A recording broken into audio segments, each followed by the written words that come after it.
Hello, I'm Alex Davies, founder of Wealth Club. Today I'm with Darrel Connell, partner at Imbiba, to talk about the Imbiba Leisure EIS Fund.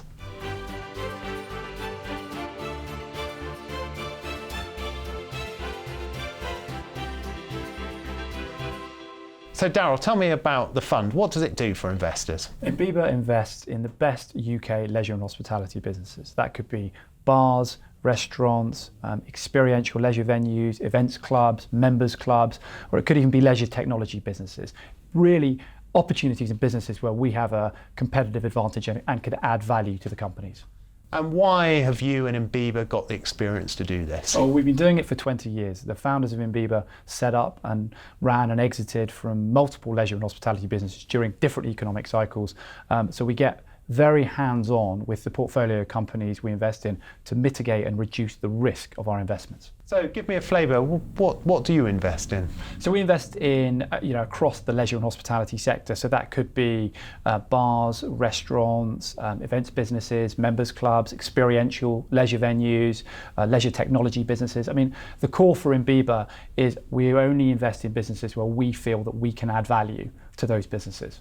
In the past, is this bar rollouts? Is it one-off projects? It could be bar rollout. It could be a one-off project. I mean, it's anywhere where there is an experiential leisure experience or vibe. So where people are going out to enjoy themselves in a premises, where there is a real estate-based product. So it's a rollout of multiple venues, or it could just be one venue, but it's leasehold, not freehold. So it is fully, it's fully allowable under EIS rules. Okay, do you want to give me some examples of recent investments you've made? Yeah, sure. In the last 12 months, we've made an investment into a business called the Dream Corporation, which is London's first ever virtual reality bar based over in East London. And that's a business now that's expanding across the UK and internationally, both in fixed premises, so the real estate angle, but also as licensing its technology. Very exciting business that sits, as I say, within experiential leisure, but also within leisure technology. Another investment we've made is into a business called Ballie Ballerson, which is a new breed of cocktail bar. So very, very experiential, very immersive, with a kind of a millennial and Generation X customer base. So these types of consumers now are looking for something more from their leisure and hospitality. It's no longer good enough to go out for a bowl of pasta or a pint of lager. It needs to be more than that to attract customers these days. So what makes a successful investment in this area? Well, I think backing, like any other sector, backing a great management team is very, very important, and a business and a brand that is scalable. So, for example, there are lots of great restaurants or great bars out there, but they're single units. They're not great investments. They're great places to go. So you need to find an opportunity that's scalable. And I think the third component is the unit economics. So, for example, if it costs £100,000 to open a new bar or a new restaurant, we look very closely at margins, sales percentages, labour percentages, and what level of profitability that unit delivers. So, for example, an investment of £100,000, we would look to for that particular venue to return £50,000 of profit. So we're looking for a 50% return on capital. You hear a lot of awful headlines about retail, entertainment, etc., city centres. Isn't this a really bad time to launch such a business? We love all the bad press. That's great for us. But the reason being, as ever, the media everything is overdone in the media. So the leisure and hospitality sector as a whole remains in secular growth. People are still going out and enjoying themselves. That's been the case forever and a day. What all the headlines are focused on is there was too much supply in the casual dining market. So Me Too businesses selling pizza, pastas, burgers. That's not a sector not a sector we're interested in or have ever been interested in. We're interested in the new independent concepts coming through that are offering customers something completely different. And the reason we love the kind of malaise in the market is because it gives great opportunities in property. So whilst others are retreating from the property market, we can take advantage and get great sites on great economic terms. And I think the most successful investment we've ever invested in is a business called Drake & Morgan, which was built in 2008 through to 2013 during the financial crisis. It's a great time to be investing now. Now's not the time to sell, now's the time to buy. And where do you get all these deals from? Are they companies you create yourself or people coming to you with ideas? Yeah, I mean, at Imbiba we see over 500 investment opportunities per year. And there's a mix, really. The first is, I think, kind of the biggest component is a lot of companies approach us directly, a lot of entrepreneurs approach us directly. And because we're seen to these companies as not as the provider of money, we're seen as an operating partner, somebody that can help them with property, with finance, with marketing, with operational support. So they come to us for that, and then we provide the money. So that's a big part of what we do.